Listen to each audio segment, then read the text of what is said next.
Hello, everybody. Welcome back to my channel. Today, we're going to learn about when Michael Jordan was a point god, when he was like CP3, like Magic Johnson, like John Stockton, the greatest passers of all time.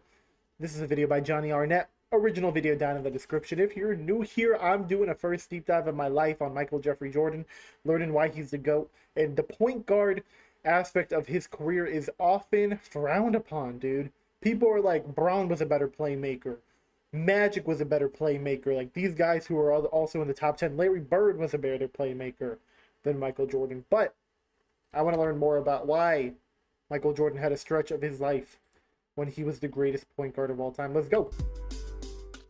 There have been a lot of impressive things that MJ has accomplished throughout his career, but one of the things that I personally think was the most impressive was something that a lot of basketball fans don't even know he did. With that being said, no matter how many times you hear the name Michael Jordan, you know it's warranted simply because he's the greatest of all time. Kind of like the greatest game of all time, Raid Shadow Legends. Oh my Raid's gosh. faction Bro, stop. houses of Stop. civilizations Bro, that twist stop. kingdom No, into the next no. pool as it No, presents no, no. champion. Wait, Bro, how long is Richie, this? big news. How long is this ad? Everyone for No 7 freaking way, dude. This most of the video. report Johnny, you the crazy team's for that. Like great you actually crazy Many for of that. the greatest players in the modern game operate as the team's floor general. They might not be listed as the point guard on the scouting report, but let's make no mistake, many of these superstars are controlling the offense as if they're the team's point. Facts, What dude. this translates to is simply higher production and higher averages across the board. Typically, when a player is appointed as a point guard or as the team's floor general, his usage rate increases as he naturally becomes a more ball-dominant player. This is one of the main reasons why players like James Harden had their assist numbers dramatically increase after being moved to the point guard position. Yeah. It wasn't that he all of a sudden became a great passer, but instead, it was the fact that the offense was now ran through him, which naturally boosted his numbers. As great and as record-shattering as Jordan's numbers were, for the most part, he never had this luxury working in his favor and boosting his numbers, like many other greats have. Well, that is, with a small exception of the final quarter of the 1988-89 season. Okay. At the time, the Bulls had a 34-24 record and were looking to move up in the standings. The Bulls head coach Doug Hollins noticed how Jordan had been having a significant impact in numerous ways on the court, as he was putting up his best all-around numbers of his young career. This is when Collins decided to make a significant change that was pretty uncommon during that era. Collins moved the 6'6 Jordan from his usual shooting guard position to the point guard spot, as a way to pick up the tempo of the offense. I've heard about this in this amazing stretch that he had as point guard. I'm excited to finally do a deeper dive on it. Instead of just hearing about it and getting some of the numbers, we're going to take a deeper dive. Let's go! And allow Jordan to have more control over the game. What ensued was one of the most dominant individual stretches of NBA history. On the very first game against the Seattle Supersonics, Jordan firmly established himself as a distributor as he handed out a remarkable 15 assists. Wow. The very next game against the Indiana Pacers, Jordan had 21 points, 14 assists, and 14 rebounds in only 30 minutes of playing time due to a 32-point beatdown. He would have had a realistic shot at the historic 2020-20 game That's a good point, if man. he had played his regular workload of minutes. That would have been crazy. Jordan remained at the point guard position for the final 24 games of the season, and in those games, he had... Okay, 24 games of the season. In the past, whenever y'all have told me about this, or I've seen it in a video, y'all were like, it was an 11-game stretch. Or like a 12-game stretch. No, this is a whole quarter of a season. What? averaged 30.4 39 and 10. Homeboy could have averaged a triple-double if he really wanted to. points, 9.2 rebounds, 10.7 assists, and 2.5 steals Crazy. on 49.8% shooting. To go along with this ridiculous near triple-double average, Jordan had a streak of 7 straight triple-doubles and 10 triple-doubles in 11 games. Okay, that's what y'all told me about.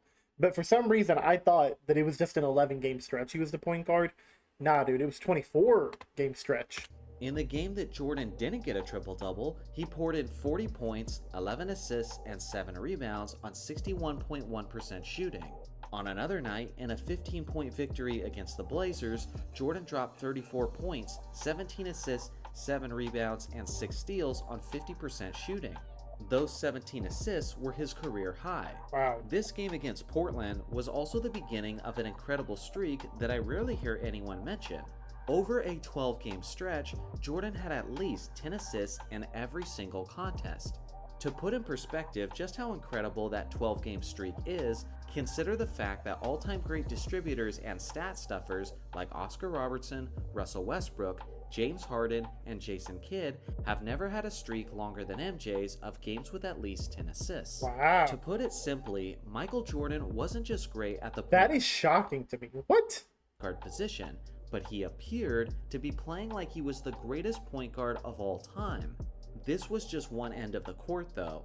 Despite spending so much energy on offense as a point guard, Jordan still had the responsibility of locking down opposing perimeter players, and unlike players who use their offensive load as an excuse for their lack of defensive intensity, Jordan still brought it on the defensive end every single night. This man did not get tired. Not only was Jordan third overall in steals per game, but he also finished that season on the NBA's first team all-defense. Wow. He was fifth overall in defensive win shares, first overall in defensive plus-minus, and finished that season in the fifth spot for the NBA's Defensive Player of the Year. Wow. Jordan and the Bulls made it all the way to the Eastern Conference Finals, where they were eliminated in 6 games by the bad boy Detroit Pistons.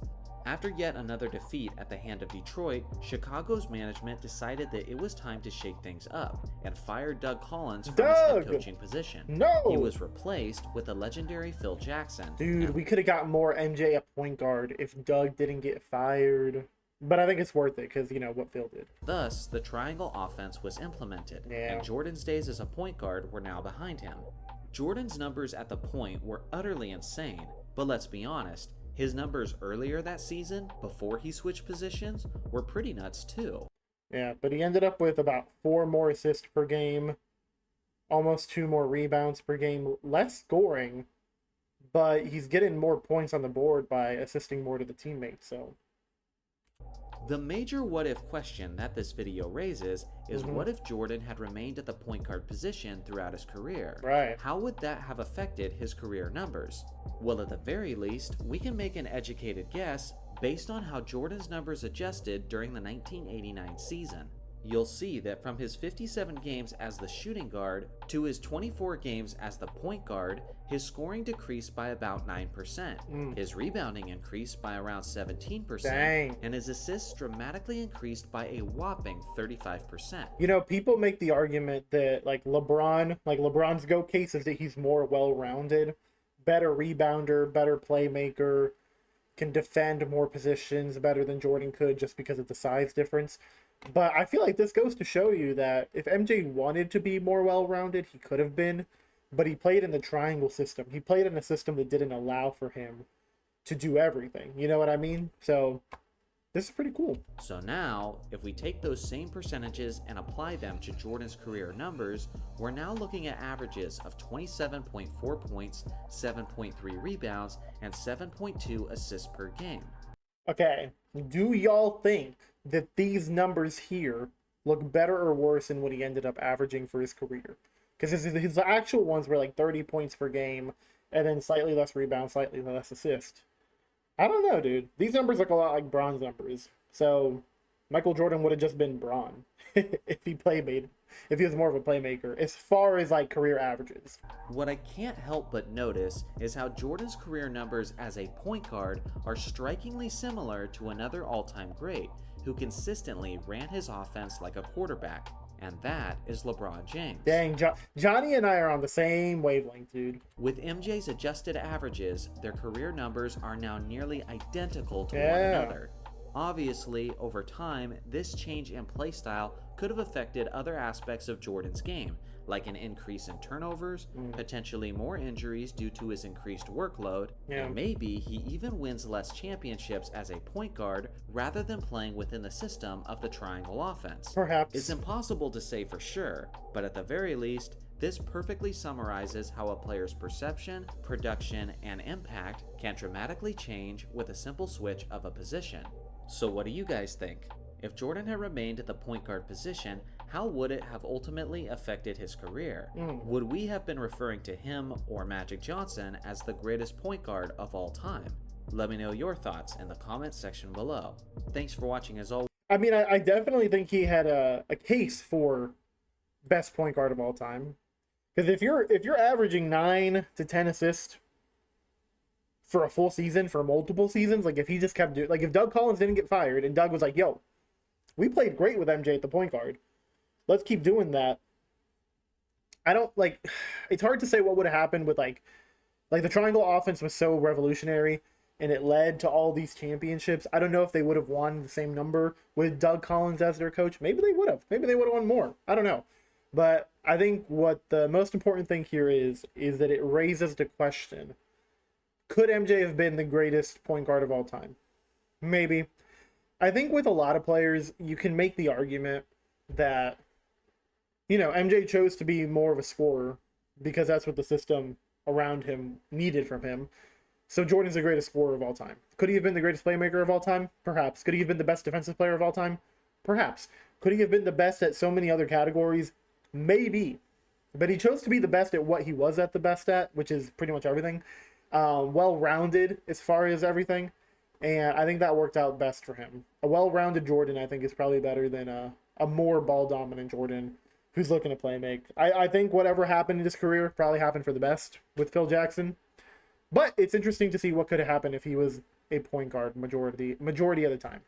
I do think we would see him in a different light as a point guard and be like, hey, he had potential to be the greatest scorer of all time. He chose not to be the greatest point guard of all time. And I think we would have respected him just as much, if not more. So let me know what y'all think. Could MJ have been the best point guard of all time, up there with the Magics, the Kids? I don't know. The Stocktons, I don't really know. But I think it's cool to learn and think more about it. These what ifs get me really excited, dude. Because there's so many cool what ifs in the NBA. And yeah, hope y'all have a great time, great day, great night, whatever time of day it is for you. I'll catch you guys on the next one. Doses!